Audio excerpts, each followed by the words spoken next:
What's happening, everybody? It's your man Dame D NYDC. Man, we live tonight, boy, and I tell you, I'm excited. I got this energy. We're gonna bring you something that's really needed, I believe, in our community, a real discussion, and it's gonna be off the chain. So I hope you're ready. And before I really get into tonight's discussion, I just want to take a minute. If you wherever you're watching from, I see some people in the background. Go ahead and let us know where you're watching from in the comments. Drop a hey, a ho, whatever it may be. Let us know that you're here. And we're gonna get this conversation started. But like I said, first I wanted to do a little housekeeping. You know, two mics up, myself, we're putting together an in-person networking event, Persist with Purpose. This is going to be June 20th from 6 to 9 p.m. at the Bar J Chili Parlor in historic Occoquan, Virginia. Come out, connect, interact, and grow your business with other like-minded individuals. Man, this is going to be real interactive. So come on, bring your aspirations and your tangible progress, to the event. It's sponsored by our partners here, TD3 Insurance and Riddick Entertainment. Thank you for working with us, and let's build this thing brick by brick, block by block, and community by community. So tonight, ladies and gentlemen, we are going to be talking about healthy conflict resolution. And tonight's conversation is really a joint effort, with some of my network mates, the Mogul TV Global Network, the #1 network for positive programming.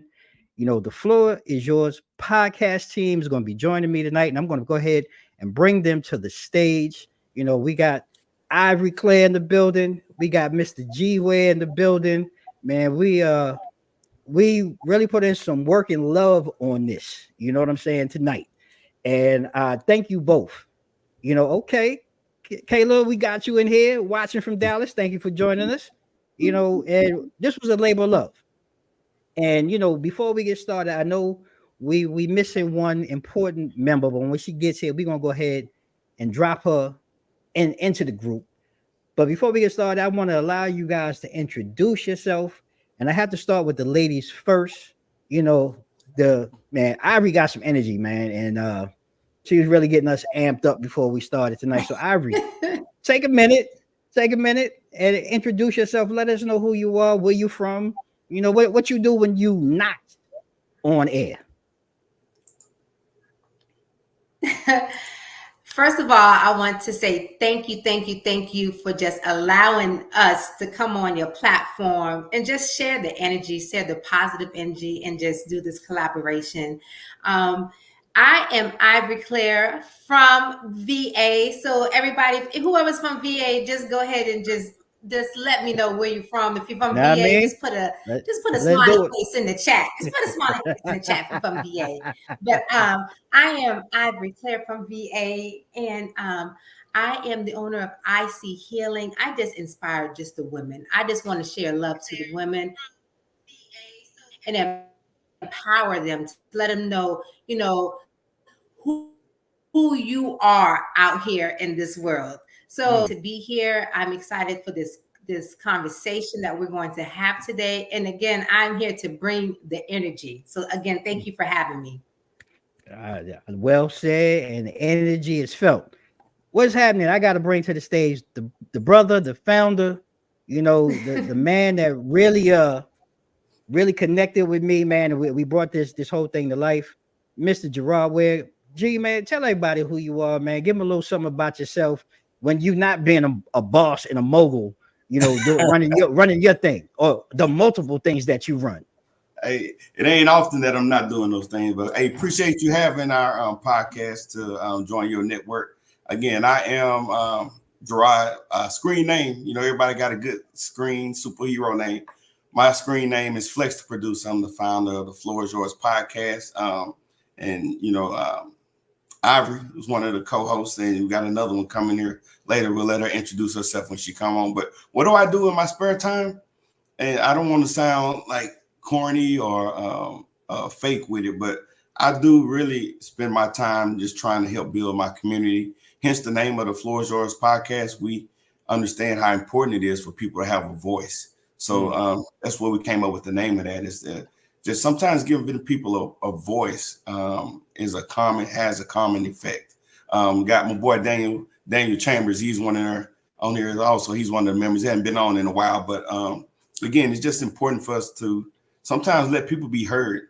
And once you do that, you start to network, you start to grow and be educated on a number of issues. So that's where I spend my time, is just figuring out how can I empower the community to be better, to do better, to treat each other better, and just live better lives on this planet. So that's it. Man, look, I'm empowered and I'm honored, like I said, to have you. Yes, Tamika, like you said, hashtag builders. This is what we're doing. We building, our communities. I like to say brick by brick, block by block, and community by community. And that's what we're doing here tonight, ladies and gentlemen. So as we jump in, to the conversation, about healthy conflict, resolution, and really about how we communicate. I think that's one of the things I want everyone to be able to walk away, with, communicating in these different issues that we're going to discuss, whether it be relationships, in public, with your family, whatever it may be, we're going to touch on those. And really, to get it started, I want you all just to take a minute and just take My wife said to me one day, "Yo, we need to have a conversation. You're not intimate enough. I don't feel intimacy." I'm gonna be real. I was like, I don't need.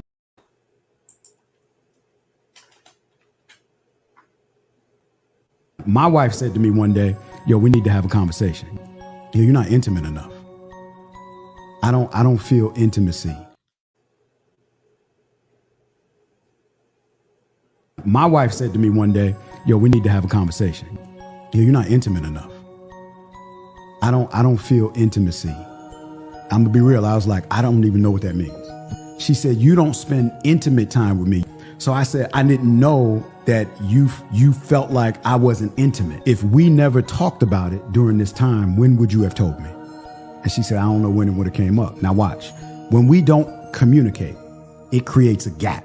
From the time Tyshawn is supposed to say something to the time Tyshawn actually says something, everything in between here is what? A gap. And everything happens in the gap. People get divorced in the gap. Other chicks and other dudes enter the equation in the gap. Facts. People get information misconstrued in the gap. Every relationship, every couple, your number one priority is to close your gaps.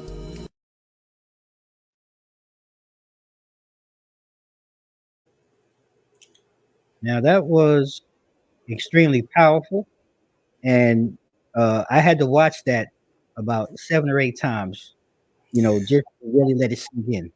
And Gerard, I'm going to lean into you on this one. From a male perspective, and as a man listening to that, what is your take on the comments that dropped? Yeah, I agree with you. It was a powerful video, but a couple things stood out. One is his maturity. I talk a lot about emotional maturity, and a lot of people, if their wives or their mates made that statement to them, they probably would have got offensive and or been offended, I should say. And the fact that he was able to maintain and receive what she said in love, that speaks a lot about him. And just the whole idea, we talk about communicating, and we'll talk more about this during the show, but anybody can communicate, anybody can talk. But to do it in love, the idea is to have effective communication. So if you do that in love, and I think that's what she did, in my mind, said they probably had created a safe space before they even had this particular conversation, to where she could share how she felt to him, and him not get defensive about it and feel like, what, she's attacking who he is as a man. So Right.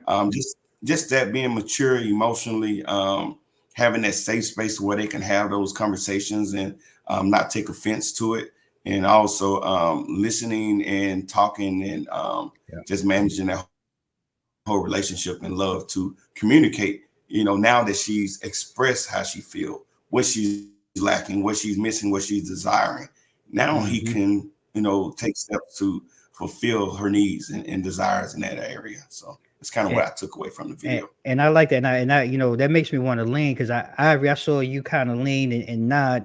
You know, it's very important that we create these spaces, as Tamika said, you know, close that gap.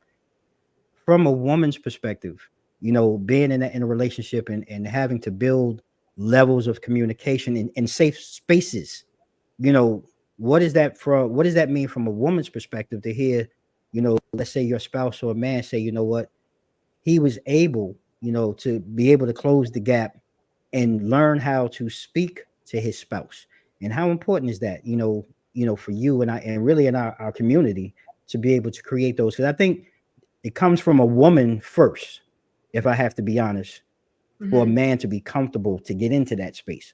So what's your take on that? So I think it's very important, because automatically as women, we assume that our mate already should know what we need and what's lacking. Right. So and when we're lacking, or when the relationship lacking, we automatically assume that they should know. So when if it takes guts to go to our man and say, hey babe, you know, we're lacking intimacy, and intimacy may not always mean sex. It just means the closeness of each other. So, and he was able to receive it and listen, and then show her, you know, different. So it does means a lot. So just for him to receive it and take it back and say, you know what, let's work on it then. So it does mean a lot. Right. Well said. I come from a space, and ladies and gentlemen, let's welcome to the conversation tonight the amazing IC. How you doing tonight, IC? Good evening. Good evening. I made it. I'm tardy for the party, but I got in. Well, you here. It's a blessing to have you here. We were just talking about this clip that we just watched, and I'm going to go back and I'm going to give you a second to introduce yourself.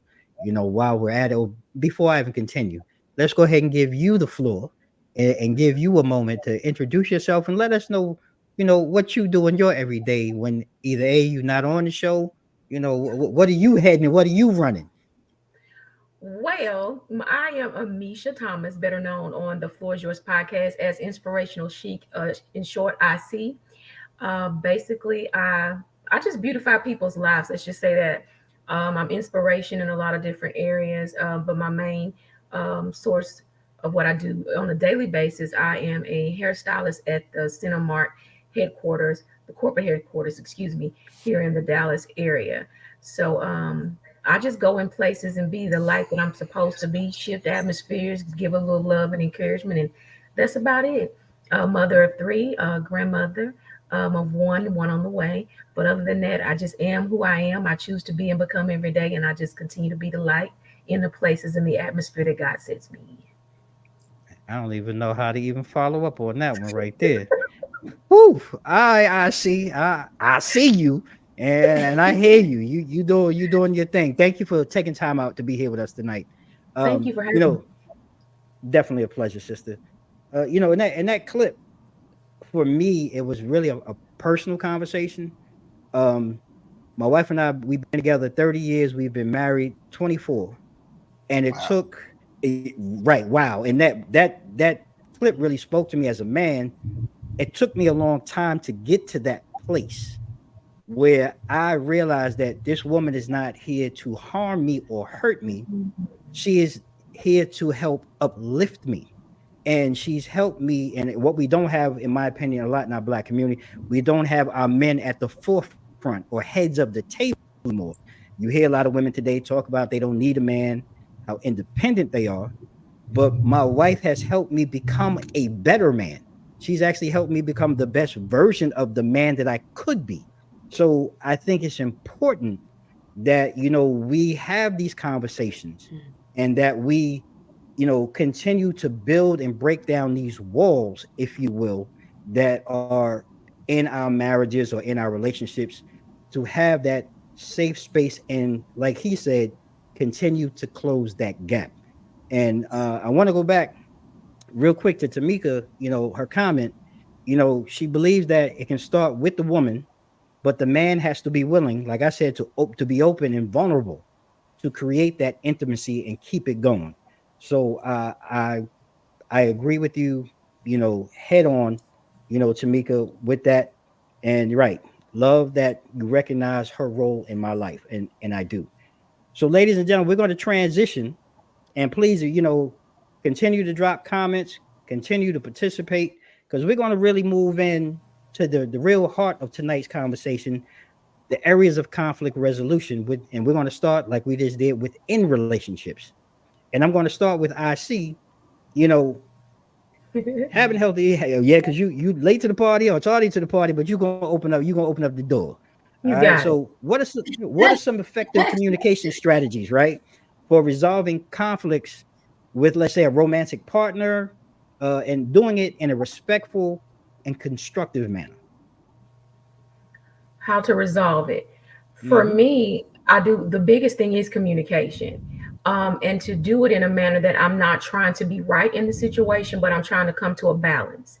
And Mm. that means that even if I feel like the conversation is getting out of hand, can I be willing to put what I need at that moment? Because sometimes women want a resolution instantaneously. Mm. And it may Yeah. take my partner Yeah. maybe 30 minutes to digest what's being said. He may not move as fast as me. I'm in the left lane and he over there in the right lane and he ain't passing. So do I take out the time to say what is the necessary way to handle this? And if it's going to go left, then let's do a timeout for a moment. And if that Mm. timeout is for tomorrow, then we can work on it tomorrow. But that doesn't mean that I should feel rejected if he doesn't respond in the manner that I would want him to, because a lot of that is still going to be personable.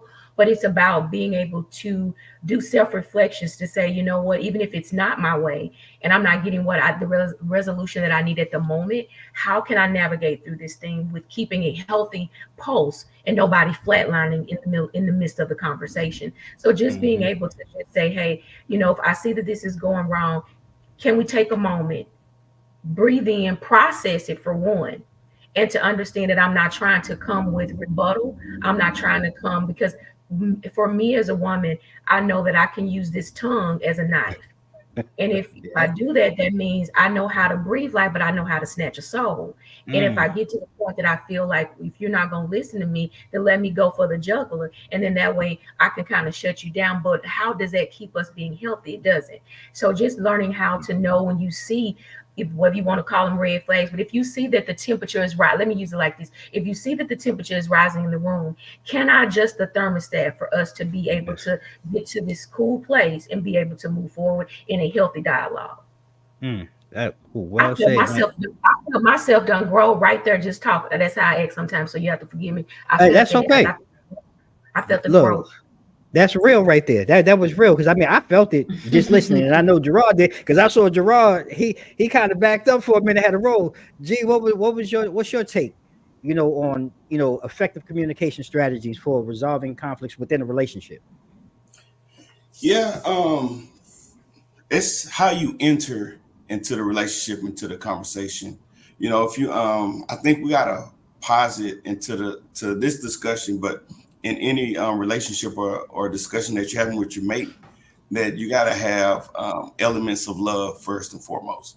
And they gotta be respect. It has to be peace. Like I'm seeking peace. I'm not going into this thing to tear it up or to belittle you or do harm to you. I like what you said earlier, Dane. Like you figured out, like your mate is on your side. She is not there to do harm for you. And Right. but some people are really in those relationships where there's no trust, and Mm. they have a mindset, and it may not even be because of the mate that they're in a relationship with. It may be from the past that they're coming in with trust issues, and they already Right. got their guard up. And the thing is, if that's how you enter into it, it's going to play out that way. There's going to be no trust. There's going to be, or little to no trust. And again, it's just going to show itself that way. But I think if Mm. we go in it and we posit that we're going to have, our mindset is to come to a healthy conclusion for this. I think that it puts you at an advantage from the jump. Mm. Well said. So Ivory, definitely, last but not least on this opening question, I'm curious to, hear from you. What is your take? As you listen to, Ivory, I mean, I see and Gerard talk about that healthy conflict resolution within a relationship. What are some strategies maybe you've used for resolving that conflict maybe within a relationship in a very constructive manner?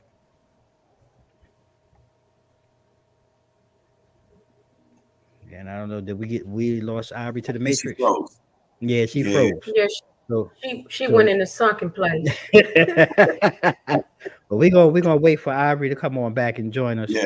But we're gonna move then, again, still talking about relationships. This one was a hard one too, I think, early on in my relationship, trying to figure out, establishing, those boundaries, if you will, and compromise, really, I guess is the better word for it. Especially when you have different needs and expectations, in the relationship. So I'm going to start with you, G. How can couples establish those boundaries, constructively? How can you, if you're breaking up, you say, how can we construct those boundaries? How can you establish boundaries constructively in a relationship? Yeah, I think boundaries are good. It depends on why you have those boundaries. I know some people have fear. They've been hurt before. We'll talk about, a lot on our show about what's the why behind the what, I should say. And Right. if it's fear that's causing those boundaries, they're not going to be good. Because I think for the relationship to be the strongest, I think you have to be vulnerable and transparent and willing. Maybe willing is not the word to use, but the possibility to be hurt. And that just comes with love in the truest and the purest way.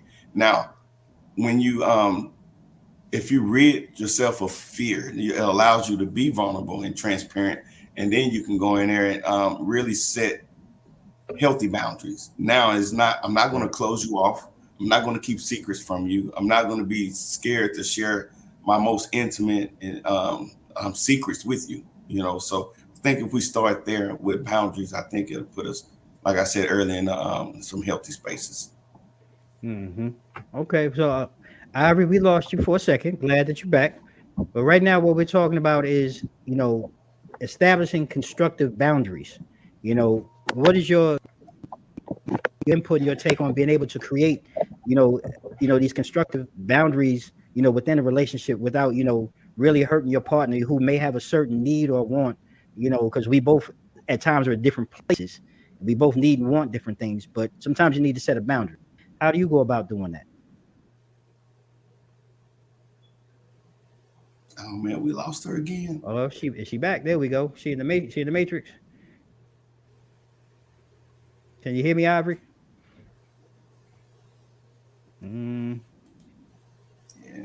Yeah, I think we got her stuck in that sunken place, like I said. Blink if you need help, girl. Ivory, can you hear us? No. She can't. No, she can't. All right. We're gonna try to come back to her as well. Yeah. Man, I tell you, modern technology, can't live with it, can't live without it. Right. So I want to move then, from relationships. Yeah. Those are very personal things, but many of us, the world has opened up now with COVID, I guess being an afterthought for some. And now we're out in public and we're back, at work and going to and from work, and you run into strangers every day. We all run into, strange people, and the world is getting stranger by the day. Now, when you're in a public setting, and I'm going to start with you on this one, Gerard. What are some tech you would have? Because I know I'm in the DMV area, and man, it gets hectic out here. What do you do when you're trying to de-escalate a situation, in public? And what techniques do you use to resolve them, peacefully? Yeah. What's crazy about that question is that we all do it regularly, but if you had asked most people to verbalize why and how they do what they do, they probably would struggle with it. But, take the work setting. Sometimes, most times our motivation is different. Right. That's where we get our paycheck. That's where we have our ability to have a quality of life that we desire. So when it's not money involved, what else motivates people? And I think it has to be love. So I look at, number one, that I'm no better than anyone else. And we say that and it can sound cliche-ish, but it's the truth. I look at how I've been and how I've been in the past and how some people are now. And I have to really say to myself, like, who am I? Why do I feel like I can go out in this world and no one better do anything? No one can do anything that harms me or that crosses me. And if you cross me, like, it's almost the worst thing on this planet. So that's number one. Who am I? Why do I feel like I get to walk out here like I'm above reproach, like no one can do anything? So, and I think if you have that humble mindset when you enter into a situation, that don't mean that you're weak or you're pushover. It's quite the contrary. It's strength. It's strong. You have to be strong to practice restraint. Anybody can raise all kinds of cane and chaos and throw temper tantrums, but the strength, and it's one thing I learned in the military, we got the most powerful weapons out there, but our strength is in our restraint. Anybody can go out and tear up anything, but can you restrain, especially when emotions are running high? Well said. So Ivory, now blink first. Let us know you okay. Listen. They know I got so much to say on this topic. Okay, well that's why we coming to you. We coming to you because we need to know. And I really wanted to hear what you had to say about the previous question. I'm just going to jump back to it just real quick because I saw you. Looked like you had something before you left us. We were talking about conflict resolution within relationships, and really creating boundaries and establishing boundaries and compromising. When you have different needs. So how do you go about handling those type of situations with your spouse or your mate? Okay, so first we talk about this communicating, but before we even get to the communication, you got to be an effective listener. You got to make sure you're listening, and because we want to talk, we want to be quiet and things like that, but are you listening? Are you able to listen to understand? Are you able to listen to without your emotions, without your feelings, without any of that? Are you effective listening to your partner, or are you just listening to respond? So that's the first thing, in communicating, so I think that's very important when it comes to and we say communicating, but effective listening, because we can talk at each other all day long, but if no one is listening, it's pointless. It's pointless. True. Wow. I'm glad you was holding on to that one. I'm glad we got that one in because that needed to be said. That needed to be said. So now I'm gonna roll into you with the next question that we had started with G. We talked about being in public, and now we back to work, and COVID is over for most of us, and dealing with conflict, strangers, and you're just bumping into people in the street. Like, how do you really, de-escalate certain situations if you? Well, you gotta know yourself. And what techniques, or do you have any techniques? So point blank. So I think one, you gotta know yourself, because if you know that you like to pop off, you might just you gotta you gotta be honest with yourself. You gotta keep walking, because if you know yourself, you just like, what, not today. But because everybody, some people just having a bad day. Sometimes people just have bad days, and you don't know what anybody is going through. Somebody just, may have just had some bad news, or just got fired or whatever. You just gotta, sometimes extend grace to some people. Because, or you may just had a bad day. You want that, you want people to extend grace to you. But the same time you give somebody grace, you want somebody to extend grace. Like, look, just not today. I'm sorry, but just not today. Because everything is not a conflict. Everything is not a conflict. That's right. we want to make everything a conflict, and everything is not a conflict. Mm-hmm. And it's true, and I love how you said that. Carry peace, right? You got to carry peace wherever you go, and like Tamika saying, we must learn how to give grace to others and ourselves. And I think for me, it starts within me. I have full control and autonomy of a situation, no matter how bad my day is. I don't know what that person is going through, but I know what I'm going through, and I have complete control of resolving that situation, whether it be backing away. Sometimes it's just giving a person a smile or just asking them, hey, are you okay? Sometimes it's just really kind of anger. And sometimes, a smile will make a person's day. I've smiled at people that they walk around, they were just like, wow, thank you. Sometimes it's something as simple as that, but you control that narrative, in my opinion. And I see you nodding. I want to go ahead and let you speak on that, in public and dealing with situations. How do you work through strangers and situations to de-escalate them, without, any negativity or any type of violence, popping off? Well, coming from being an entrepreneur and being in the beauty industry, you deal with, different people, different personalities. Well, getting into the corporate field, you actually deal with way more, because you get used to the people that you've been. So now it's a different approach of me now going in. And going in at first felt more like a chastisement, or they're feeling like you're if you're outspoken, they feel like you got rebuttal, or you speak with an overtone. So learning how to not take it personal, for one, and then knowing, like they said, going already in with peace, going with me, or grace. And grace is the biggest card that I use. So there are times that I've felt some rebuttal, even when people type emails. The way you speak to people in the format of a text or an email will make you feel like there's this tussle going on.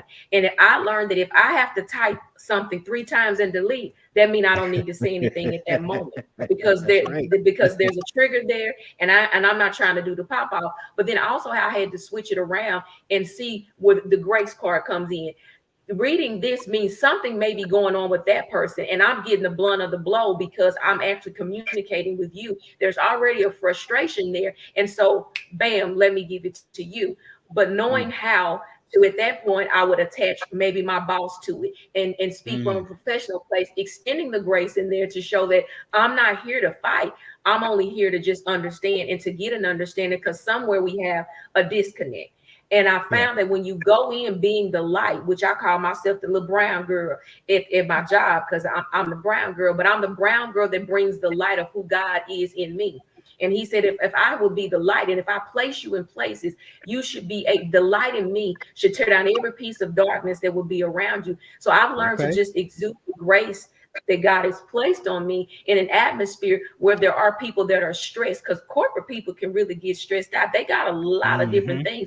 Like you said, people have different things that are going on, even if they're walking through the grocery store or anything. That's right. So just knowing to be in a place of discernment, even in that place, but to say, you know what, extend the grace, know when to cut, know when to refrain. And sometimes it's just like you said, it's a smile.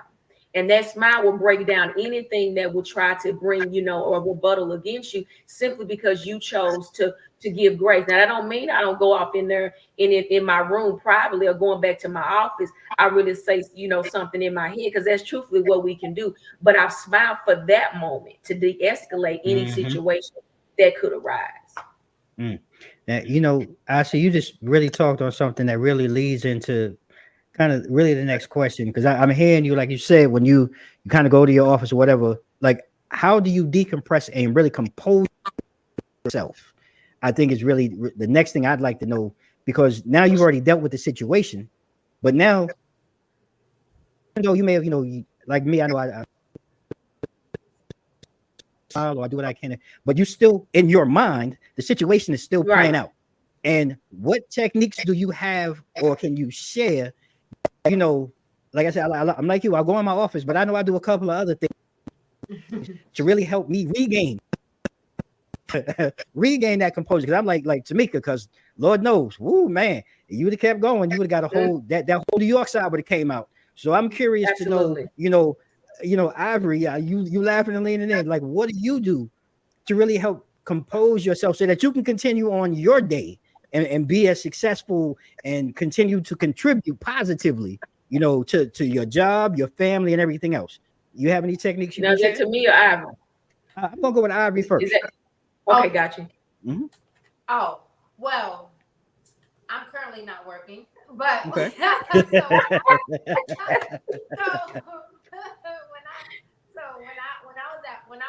So I just retired from the military, but when I was working, I would have to go in my office and close my door, and just have my me time. And I know everybody don't have that, but I mean, you have to go outside. Sometimes I would go outside, sit in my car, to get that time. You definitely have to get away from people. It depends on how bad it is, because if it's not, it can get bad, because you only can control yourself. So even if you bring it to someone else and you say, hey, let's talk about it, you can't control how they're going to react. So it's best to probably just get your time away, calm down, go in your office, close the door, go outside for a walk, get something to drink, or whatever you got to do just to get your time away, and then come back and then assess it or whatever you need to do. Just get your time away. And just cool longer. Yeah. I love that. I love that, Tamika. You know, in corporate America, I used to ask God to meet me on the other side of the door. I said, I see, go ahead. And I love that. I love Tamika's response, because truthfully, what I do, I pray before I go to work, and I say, Holy Spirit, I need you to go to my room, because I'm at the bottom. And I said, I don't even know what they need, but I ask you to send your presence from the bottom floor all the way up to the 5th floor, and whatever they need, I ask that you would do it. But I began to set the atonement before I went there. I would ask God to go before me to set the place in the atonement. And even so now, I have like a wall when you walk in, I make it the inspiration. And so even now they're saying that when they come down, it's really pleasant and peaceful. It's the most peaceful place in the building, right? So there's a wall when you walk in that says, bless this day with grace and gratitude. So I started making an inspirational wall even at my job, not offending anybody's faith, but bringing mine in at the same time. I have a Christmas tree that's been sitting up there for a while. I mean, it can just light up, but there's a little sign at the bottom. It just says, how can I pray for you today? So I began to put different things on in my room to set the atmosphere. I have a speaker, so if I need to digress, I turn on my worship music or anything that's going to feed my spirit. But my method is always the 10 and 2 method. I can be a 10 in my head, but I choose to speak at a 2. That means I can be going off, but I choose to talk. Pretty, poised, polite, and powerful. That means I'm not going to let you take away from me to shift my character, because I even learned that in driving, when people try to cut you off, but they cussing you out and you want to cuss back. And I'm like, Lord, I cuss back, but I allow them to take me out of character. So even though they're in that place, let me go take that walk around the building. Let me go sit in my car and maybe eat my lunch, but let me talk to you and say, at this moment, whatever's going on with them, this is trying to be reflected on me. I just need you to handle that. But that comes with a place of growth and maturity too, because it ain't always been that way. You know, I ain't finna just sit there and ask the Lord to do nothing. I'll be over there like, let me tell you something. They can get it. Meet me outside. How about that? But just growing and things like that. But the walking makes it all better. And so, and what we do at our job, there's a lot of activities that we do to get to know one another from different floors. We may be up under like the CFO, but when you start to interact, you get to learn people's demeanor. You can tell when somebody's having an off day, but like you said, to readjust is to just take that breathing in. I say, what I always say, Gerard, I'm gonna process it, I'm gonna feel it, I'm gonna release it, and I'm gonna let it go. Because if I let it linger too long, then there's that little taintedness that'll be there. So definitely the release and let go. Gerard, you've been patiently waiting, and I seen you a couple times. You nodding in. I can't wait to hear what you have to say, because I love the women's perspective. But I know sometimes we men we have a slight rage sometimes, and I've seen some dudes kirk out at work, you know, in situations. So I'm just curious to hear what you had to say on the topic. Yeah, first I want to add some clarity to Tamika's earlier comment. She said, carry peace everywhere you go. And I'm from Texas, where everybody got guns. She didn't mean P-I-E-C-E. She meant PEACE. So the reason why I'm telling y'all to carry weapons. That was funny.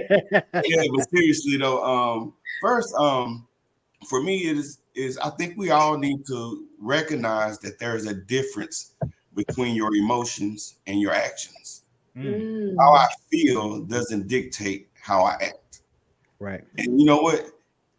You have to almost psych yourself out as you grow in that space because people try you. You can have a bad day, you know, life is unfair, but it's still a true statement. How I feel doesn't dictate how I act. And I think if we understand that, it helps, Yeah. just it helps us monitor our interaction with other people. And the other thing too, I learned this a long time ago from the, I was going to say the old people, but from the wise people. And they say that people's behavior towards you, they don't reflect you, it reflects them. And understanding that helps me disarm that whole situation and even offer a prayer for them. You know, the Bible says that when you pray for those who misuse you, that it's like heaping hot coals on their head. And I'm not praying so they can have that hot cold feeling. Sometimes I am, Yeah. but that's what the Bible says. But it's really it gives them some people, they got a conscience. And I've been that person to where I didn't act so loving and someone responded to me in love. And I did. I felt guilty and shame for my behavior. So it's a Right. real thing to tell people, when you're out there interacting with people. Someone said this earlier, like you never know what people are going through. We all are human. And, as important as I think I am, and I am important, there's 8 billion other people on this planet with their own issues and their own challenges and their own That's right. hurts. And I'm a drop in the bucket and just realizing what can I do to be a loving player on this planet, in this thing we call life. Right. I had to agree. As a man, especially a man of color, we and people think what they see is easy, right? And all day, every day, all kind of ways, all kind of angles. And I've progressed through my life, working at, starting as a stock clerk, moved my way up to a director, moved over to just different things. And people will try you. Is what you say, trying to be a man of God. And this came with growth.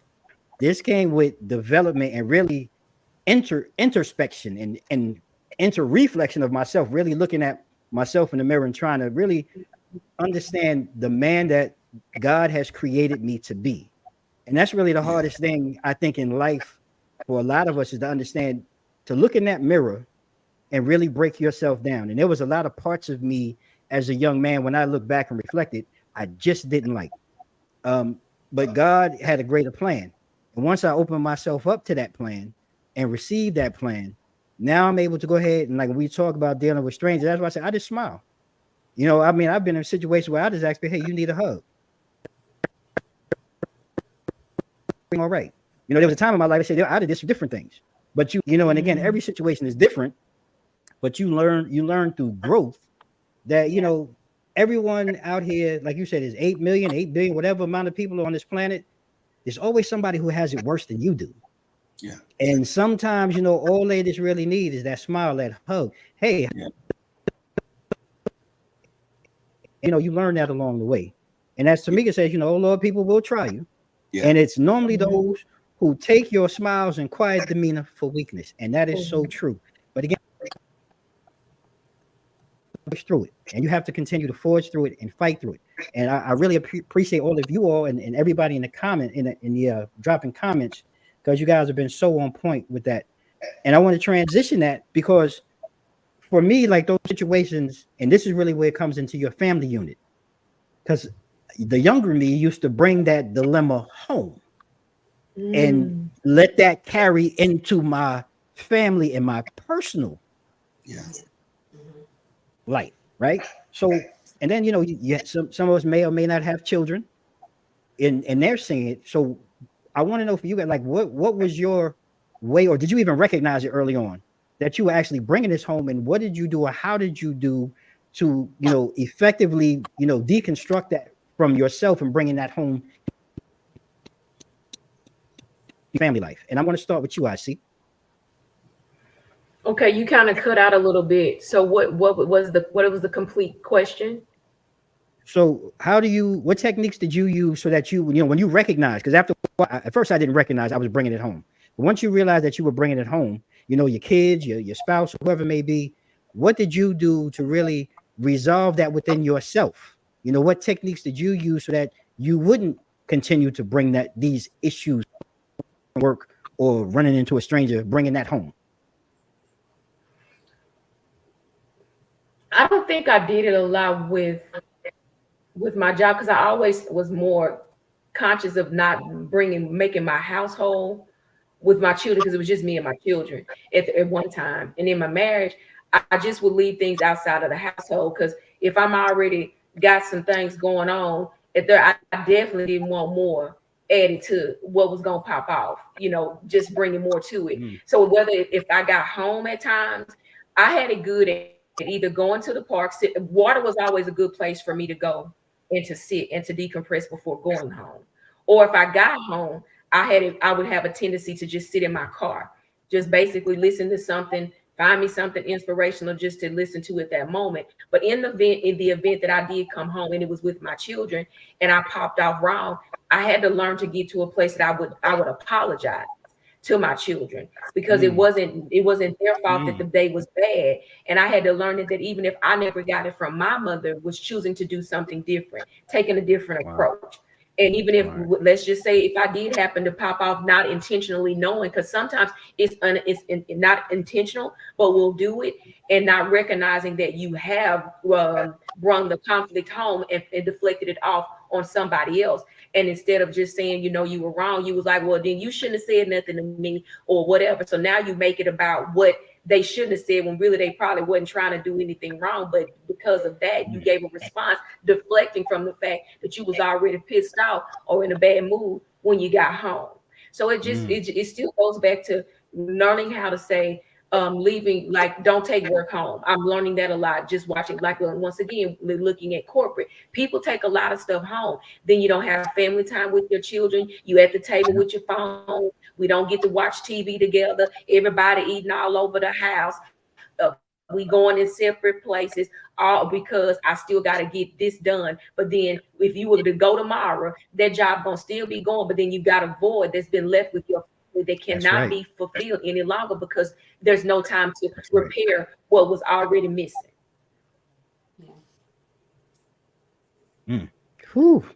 G, as the man, sometimes we're not very cognizant sometimes of things. We think we work through it at work. We think we've decompressed, but sometimes we do bring that conversation home. For you, what techniques or what have you done? Once you became cognizant that you were doing it, what did you do? Within your household to stop that from happening? Yeah, thankfully for me, and I would suggest this for everybody. And we talk about this on the podcast often, that you have to subscribe to a system of values and principles that transcend self. Whether I'm angry or hurt or disappointed, the system that I subscribe to still has rules on how I should treat other people. Honor thy mother and the father. Do not resist the evil one. Pray for your neighbor. Love your neighbor. I like this one. Let me slow down and say this one correctly. But it says to love your neighbor as you love yourself. And that's a call to action. It's more than just that. Do no harm to other folks, but it's telling me to love others. And it says, parents, do not anger children. Yeah. What does it say? I see. Don't. He said, in a nutshell, it said, don't provoke your children to anger. So, we'll do that too. Make a man and then be, who you snapping at? A value system that transcends your anger, your emotions, because we're up and down, based off of what's happening to us. And no one should have to suffer because I'm having a bad day. So no matter what, I still need to love my neighbor, honor, my parents, love my wife like Christ loved the church, all those other things. So that's it for all of us. I would just encourage people to subscribe to a value system that's greater than self. For some people, it's their God, but it needs to be something that says, like, you know what, even though I'm not at my best, there's some rules that govern my behavior that's going to always honor other people and preserve their dignity. I love what you said, G, and I had to leave what Tamika said because this kind of resonates with me. You know, she said she was blessed to have been raised by Big Mama, who told me not to take on other people's crap. So I left all that crap at work, you know, at the office, knowing I wasn't going to go home to my babies. And I think that's a critical piece that, unfortunately, a lot of this generation and the generation have there's not that connection anymore. To, you know, the grandmothers, the grandfathers, the great aunts, the great uncles, the basically the roots of the tree. And I found it to be important because that's similar for me. You know, I remember writing a paper with my great uncle who served in World War I, and he brought out, you know, the green stamps and different things to really give me a perspective of what it's like for him, you know, coming up in that time period. And we don't find that anymore. It seems like, you know, social media has really divided our family. And I like what I see say, you know, you come in, your kids, they eating dinner over here. This one's playing video game over there. There's no connection. There's no bond. And I think we really need to figure out how we can get back to that, because to me, that's the essential of our culture and our community. And that's being stripped away. And I think that's a constructive way, you know. When you come home, family, I find that, you know, I'm leaving work at the door. When I leave work now, I'm coming home to my family. That priority is back. And when I go to work, I leave my family at the door and I go to work. You know, and I find leaving that separation has been huge for me anyway, and really not bringing that, once I recognized that this is what I was doing, to do that separation. And Ivory, I want to ask you, same, you know, how are you dealing with that? So you're not bringing, you know, that conversation home to your family. So I'm a little different. My story is a little different. So younger me, I was single parent, military. So I did bring that home to my family. And I was a people pleaser. So I was taking it all at work, and it was compiling. And my job and my work was a short distance. So I was bringing it home to my kids, and I was taking it out on my kids. And but what I was doing was I was having family meetings, and in my family meetings, my kids could call, any of us could call a family meeting, and in the family meeting, is anybody can say like how they felt. They wasn't going to get in trouble. They could let me know how I was treating them, or I can let them know what they were doing wrong. And they told me what I was doing and how I was treating them. And so that was an eye opener. Now, did I change immediately? No. But it was, you know, showing me that I was bringing my work home. I was bringing it home. As I got older, I realized like I need to do things differently. I need to leave work at work, and and sometimes I sit out in my car, and I will sit out in the car for about 30 minutes until I get into the house. You know, this before I come in. So because I was bringing it home, but I understood, and I, you know, had to change. So I was bringing it home. Wow. That's really deep, you know, because that really, how do you say, if it's not identified, right? You know, you bring that back to your family, you really, and some people, unfortunately, it leads to abuse, right? And you know, our children bear the brunt of that, and they become the next generation of individuals that believe that's normalized, if you will. And I wonder, like, you know, I like how you were saying, Ivory, like how you grew and you had that open conversation and that communication to where, you know, your kids and your children come and really just call for a family meeting. I want to know, like, are there other ways, like, you feel, you know, Ivory and I, well, G, I'm gonna start with you on this one. Like, outside of having that community or that conversation time, you know, what can you do or create environments so that, you know, you can really make your kids feel comfortable, you know, in their feeling? Because that's really the time that we live in today. I hear from a lot of, you know, today's younger folks, you know, you speak to me, but you don't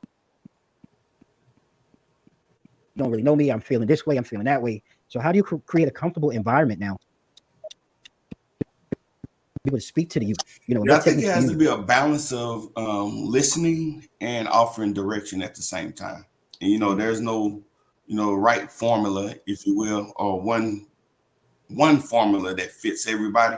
You got to know each person individually. You know, Ivory could contest to this. When you lead a group of soldiers, you have to know each one of them individually, know what makes them click and tick, what challenges they have, what motivates them, and really tailor your relationship specifically for that person. You know, you talk to parents who have multiple kids, and they tell you, like, yeah, they was able to get away with yelling at one, but then they yell at the other one, and the child can completely shut down. So I would say, listen to them, give them a voice, create that safe space what we talked about earlier.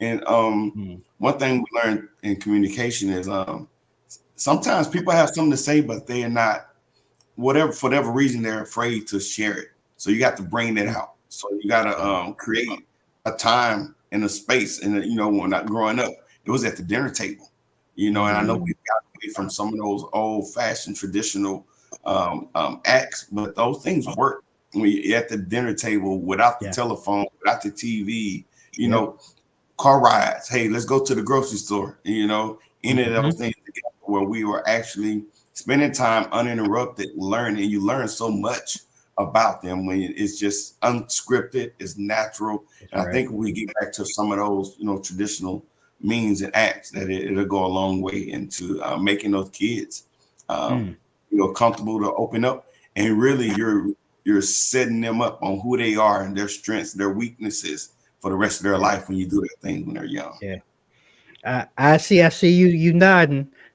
Yeah, I'm a nodder. Yeah. I want to get your take on it. Well, no, I'm just saying, but that means you're in tune. And like that means you're really in tune with what he was saying. And I'm really interested to hear your take on that. Well, it's ironic. I'm working on that now, and my children are like 32, 30, and 25. But I'm choosing to go back and right some wrongs from what wasn't given to me. And to actually acknowledge that there were some mishaps and some missteps. Even now, I'm their 50-year-old mother. Not being this dominant person over them, superior, being their mother, but not wanting them to fear being able to talk to me.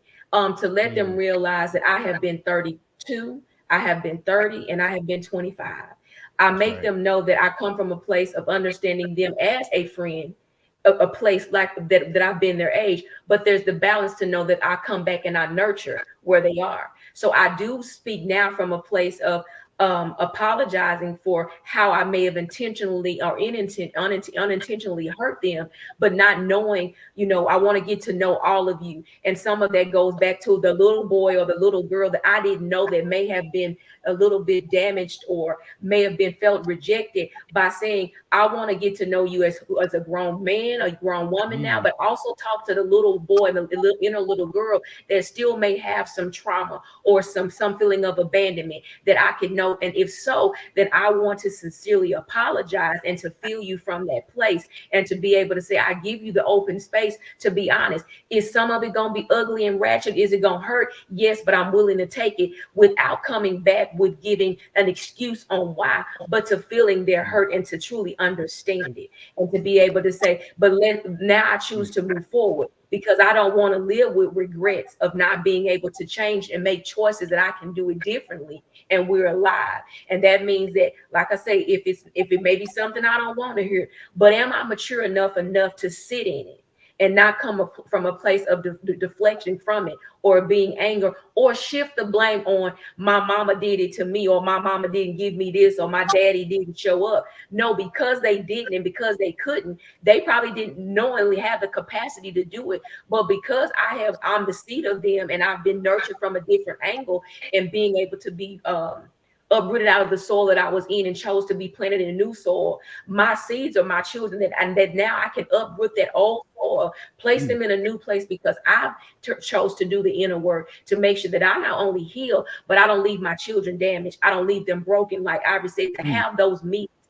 even when we grown now, to just say, let's just talk about it, you know? And so it's very prevalent, you know, to that. And I want to add this, when you were talking about leaving things at the door, and my brother Gerard will tell you, I even choose not to bring conversations. If somebody called me with a conversation, I don't even walk in my house with the conversation. Either I'm gonna sit in the car, and that's gonna be there, because if I bring your energy into my house, or even if I on the phone and I know that you got all this going on, I have now allowed that into my space, and I had to make choices to say, I got a loving heart and I care about other people and what they're going through. I'm gonna pray on that thing, but I'm not going to allow it into my space to take on other people, a lot of other people's problem, because I know I can be this person that can breathe life, but so many times it can be depleting.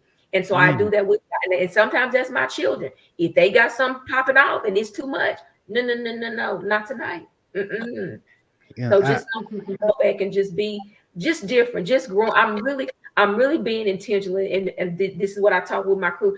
I'm being intentional about a lot of things with me, and it's personal. You know, I'm not deflecting anymore on who did it and why they did it. I need to know how I cannot allow the process to keep going forward, because it stops with me. Yeah.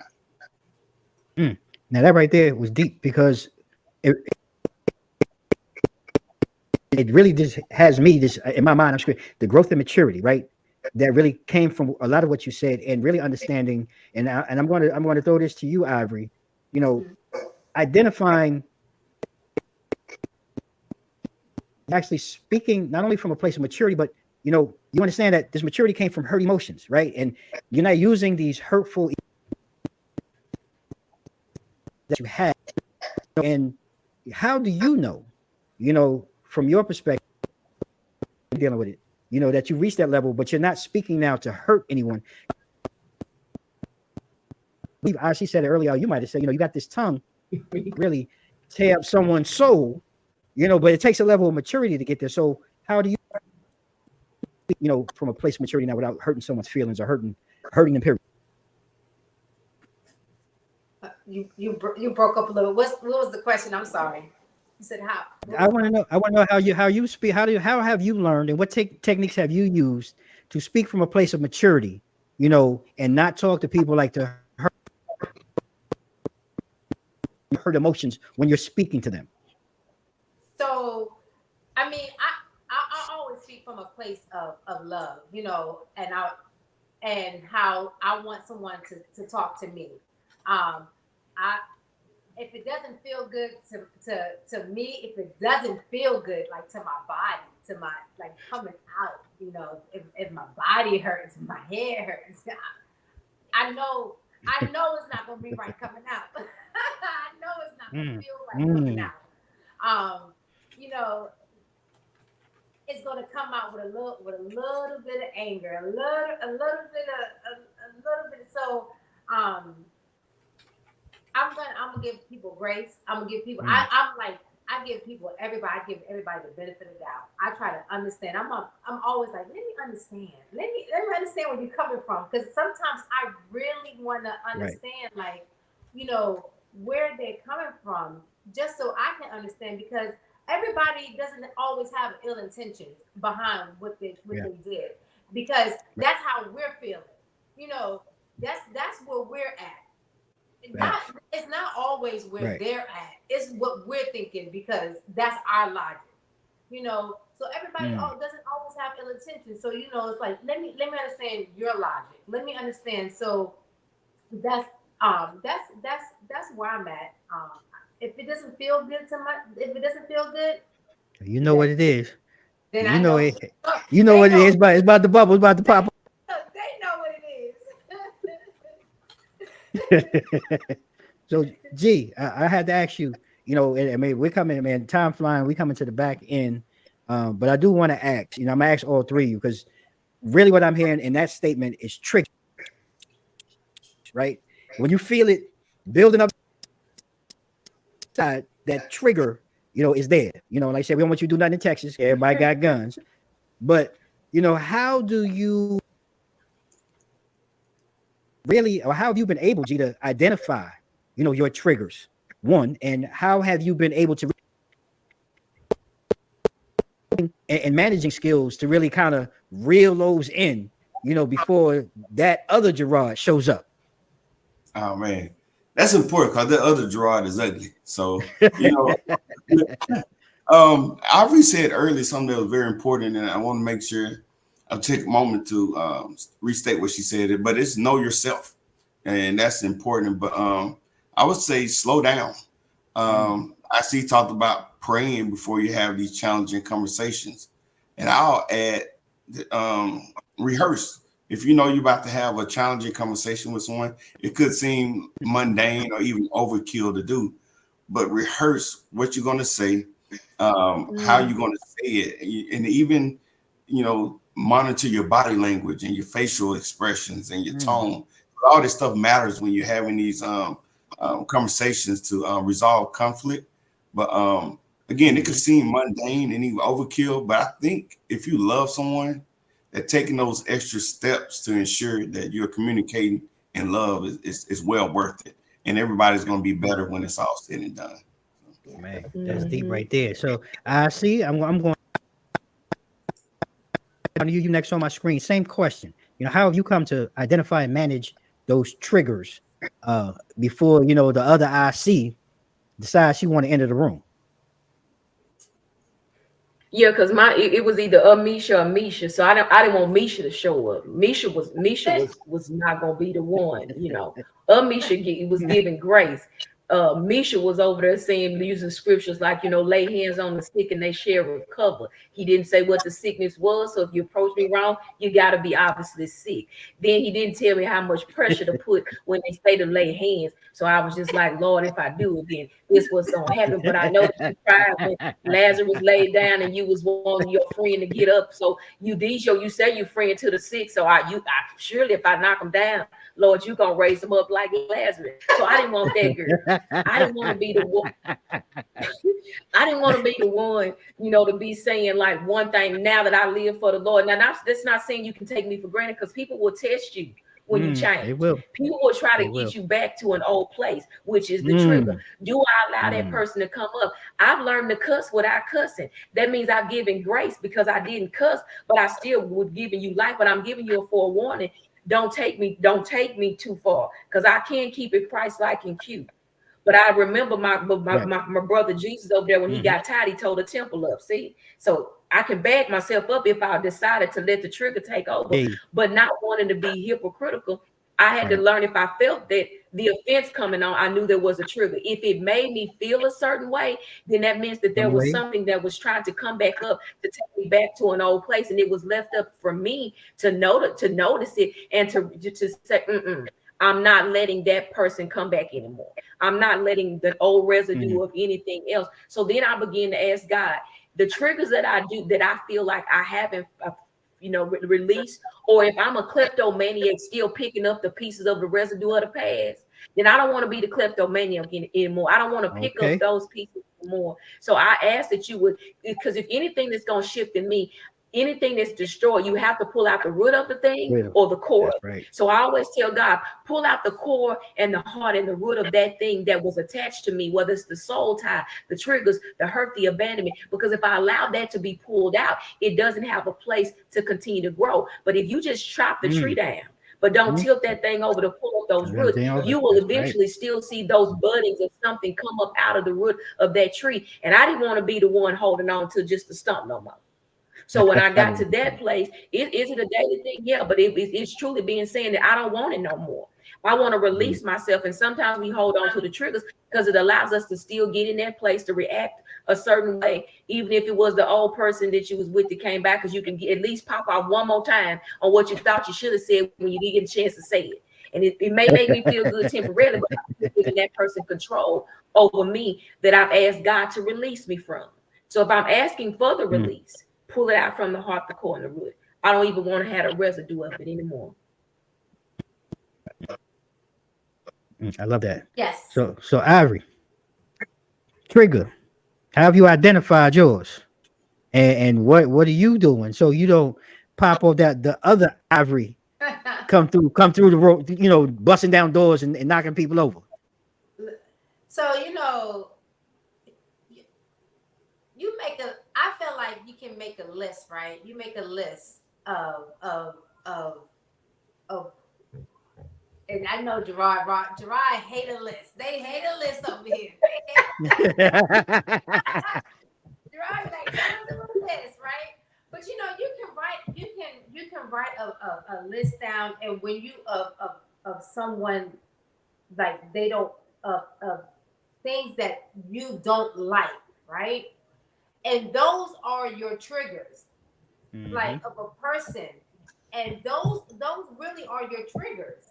9 times out of 10, if the person does that, those are your triggers, and you can't change that person, but all you can do is change yourself, and you work on do the opposite. So if someone is doing that, you need to like, okay, I can't change that, but what I can do is change how I react to that trigger, change how I react to it. Because those are your triggers. You can't tell somebody stop doing that because they may end up doing it, you know. But you can change. Okay, right. If they, you know, if someone is I don't know, if I don't know, whatever, you know, like not listening, you know, not effective listening, you know, you can work on that, you know, you can or not. Whatever, you can work on that. So I feel like those are your triggers. Everything can be a trigger, but you can work on those effectively. Yeah, I agree. And I take, you know,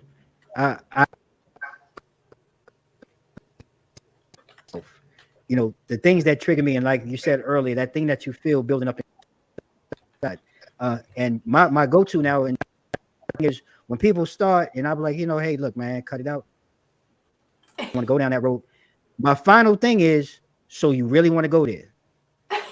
Usually people realize when I say, so you really want to go there, that kind of cuts everything. But again, though, people have to get to know you. And like I said, we can laugh, we can joke, we can play about things, talk about things, but then there's some things we just don't do. And before I know old Dane would, he go to, man, I was quick to go to, man, not 100. And I don't know, is that Taurus nature in me, that bull in me, man, that rage would just shoot. But I learned over the years, that gets me nowhere. Yeah. That gets hurt feelings. That gets people who like, man, I can't stand Dane. Yeah, what's his problem? So now I realize, you know what? You sure you, and I'm going to give you grace and ask you, you sure you want to go there? Because once we go past that, there is no coming back. That I'm shutting stores. I'm shutting down supermarkets. I'm shutting down. I'm like Martin. Y'all can go ahead and get to stepping because everybody got to go. You, your mama, everybody. But again, though, you learn right, exactly, Tamika. That's the old. Everybody get it. Look, my wife sometimes look at me. I'm like, look, I ain't gonna lie. Once I look at her, what you looking at? You can get it too. But that was like Tamika said. That was the old Dane. Old Dane was special dude. So what you learn? Grace showed up for Dane, baby. Grace showed up for Dane. Hey, look here. Look, last year, man, tag was pray for Dane because one night I was in here, man. I was giving the business. My wife was over there looking at me, and I think for a minute I forgot she was in the room. Man, pray for Dane, man. I was on the couch for about a week. So, you know, but that was the old Dane. Been there, done that. But, you know, it's been a great conversation. And before we go, I want to allow you all, you know, if there's something that I did not ask or I did not bring up, or something that you want to share, whether it be about tonight's conversation, whether it be about the Floor Is Yours podcast. Shout out to the three of you for your amazing work. I want to allow you a few minutes just to go ahead and take the stage and just give us a little bit more of yourself. And I'm going to start from the bottom. I'm going to start with Ivory, and we're going to work our way up because, G, like I Ladies always go first. No, I just thank you for this extending this invitation to us. I really enjoyed the conversation. And y'all, we have to communicate effectively. We have to listen to each other. It can be so easy if we just listen to each other effectively. So again, I am Ivory Claire. You can reach me on all platforms. Ivory Claire on Facebook and on Instagram. And again, thanks again for having me.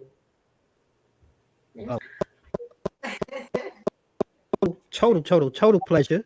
And I mean, and we're gonna get you out the matrix next time we get you on here. We're gonna make sure we don't get you stuck in the matrix. But thank you, sis. I appreciate you. I see you was late to the party. Like Cliff said, you know what I'm saying? You for a few instances there, you know, you got to get you a mic that you just walk around with and drop it when you're done, because you know, you really lit up the room and you brought it to the conversation.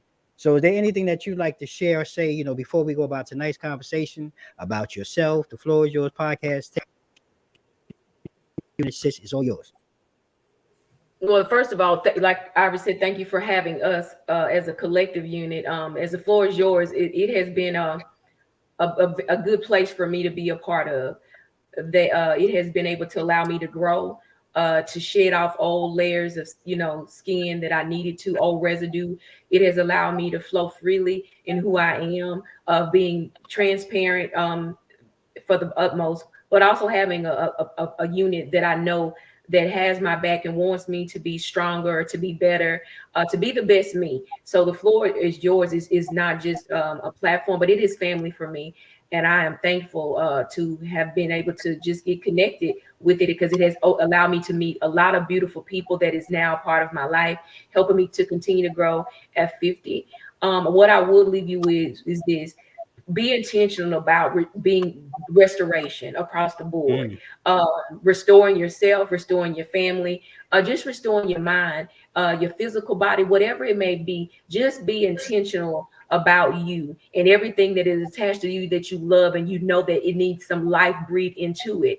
Don't overextend yourself by giving so much life to everybody else that you deplete yourself and that you have nothing left.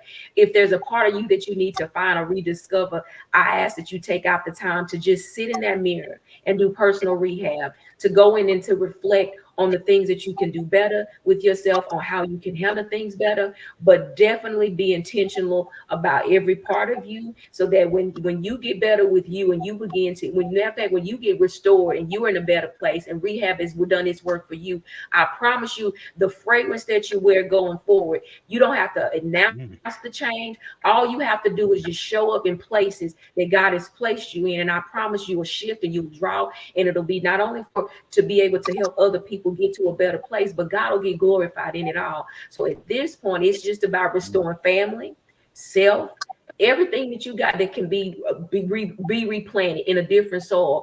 I dare you and I challenge you: till your soil, pull up the old roots, pull them out, throw them out, plant new seeds, surround yourself with the right people that are going to make sure that you get to the best you that you've ever been. And after they get you to that place, go out and be the salt of the earth, like God said, and do it for somebody else, because somebody chose to do it for you. And that's what I got. Ooh, gee. That's what you are. Man. Hey, I was about to say, it sounded like she was throwing it to you, G, but I see, man, you got great. No, I was company, yelling because he bugged his eyes at me, so I bugged him back. well, look, you got great company, brother. You got a great team here. I want to go ahead and leave you, you know, final word, you know, on tonight's conversation. The floor is yours, man. You're the general, the founder of the Floor is Yours podcast. So take a minute, man. Say what you will. First, I want to say it ain't fair to follow up. I see. No, man, but first, thank you, man. I appreciate this opportunity. I hope it's not the last, and I hope we can do it again soon. But a couple quick points. Sometimes the best conflict resolution plan is to not engage at all. You know, the Bible says that if you resist the devil, he will flee. And I ain't saying that everybody that comes at you with an attitude is the devil, but they can have the wrong spirit. So it's best sometimes to not even engage in these contentious arguments and meaningless chatter and not engage at all. So that's one. But the second thing I want to share, real briefly, a moment I had when I was in counseling with my marriage.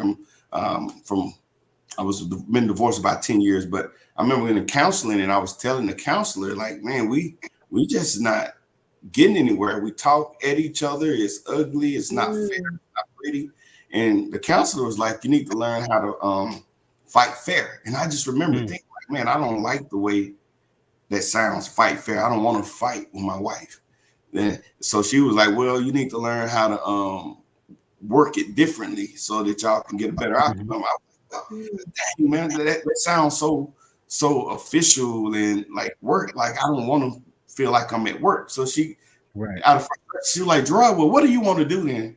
And I said, I just want to love her, you know, and loving, you know, we hear that love is not a feeling. Well, love is a feeling, but it's also an act. And I said, I just want to love her. So she was like, how are you going to do that? That's right. And we, at that moment, came up with a plan that I said I was going to listen more. You know, I was going to be more patient. I was going to be more kind. And I was going to, you know, listen more. Even if I felt like something needed to be handled right then, to give grace and maybe handle it another time, or sometimes not even handle it at all. You know, one of my favorite sayings is, did you die? You know, sometimes we're so offended at stuff just because our feelings are hurt when we feel like that we shouldn't suffer. And just going back to my first point is that sometimes you don't even need to engage stuff and you're going to find out it's going to go away. So those are the 2 points I want to hear. I appreciate you. Appreciate you ladies always for making me look good. It's a tall order, but y'all do it. Man, I look forward to doing this again, man. Oh, we will definitely do this again. You guys are awesome. I'm a huge fan. I'm honored and proud to be network mates. I look forward to continuing this conversation with other conversations, more cross-platform work. You guys continue to do what you're doing in a positive manner and continue to bless everyone, because this needs to be heard. And I really love the work that you all are doing. So thank you for joining me tonight and joining. Hey, shout out to everybody in the audience. Thank you for all your comments. Thank you for your patience.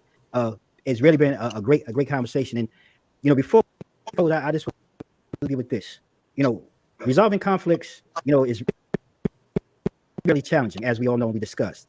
And a lot of times our emotions will run high when dealing with, you know, a lot of these different matters about this evening. You know, with empathy, open communication, and a willingness, you can find mutually agreeable solutions. The goal really is the well-being of all parties, in my opinion. And I try to approach this with a spirit of collaboration, the activity, which is, and really the other person's perspective, and remain open to exploring alternative options. You know, Gerard made a great point about, you know, going to counseling. I do encourage guidance from professionals when necessary, and never hesitate to involve a neutral third party to help, you know, de-escalate, you know, when, you know, a situation when those tensions do arrive. You know, maintaining a positive attitude and focusing on shared goals can go a long way, infusing conflicts and fostering a supportive in our homes and with our families. With patience, understanding, and a genuine, you know, desire to find common ground, even in the most complex, heated conflicts can be resolved in a manner that promotes a healing, if you will, and it really helps strengthens our relationships. Ultimately, by working together and keeping an open mind, we can strive to navigate through these difficult and delicate situations with grace and emerge on the other side stronger, healthier, and more united. So I thank you again. 2 mics up tonight, and we'll be back live in a couple of weeks. Before I go, you know, stay tuned. We coming back with season 8. You know, we're gonna be coming back with some celebrity stars. Hopefully, we'll be back in August. And we got a couple of hitters that we're gonna try to come with. We got some through Tiffany Adams, John Michael Hill, Christine Horn. You've seen him in BMF. You've seen him in, you know, I just lost track, but tons of movies. We're going to continue to bring you select content. Check out our business corner that still comes out on Fridays. And if you don't know, ladies and gentlemen, continue to watch us on the Mogul TV Global Network. And when I say us, I mean all of these beautiful people right here. The Mogul TV Global Network, the #1 network for positive programming. And before I forget, make sure you go ahead and you follow our friends, you know, on Facebook and IG, The Floor Is Yours podcast. Go out, support, subscribe. They're doing great work. Thank you again. You can follow Two Mics Up on social media, ladies and gentlemen. IG, Facebook, Twitter, or X, whatever they call it now. And if you're watching this on YouTube, at Two Mics Up. And look, we about to go. I know some of you probably want to go watch the game. I don't know why you're wasting your time. But but before we go up, we'll leave you with 3 things, like I always do at the end of each and every show. Stay safe, stay blessed. Mike's out.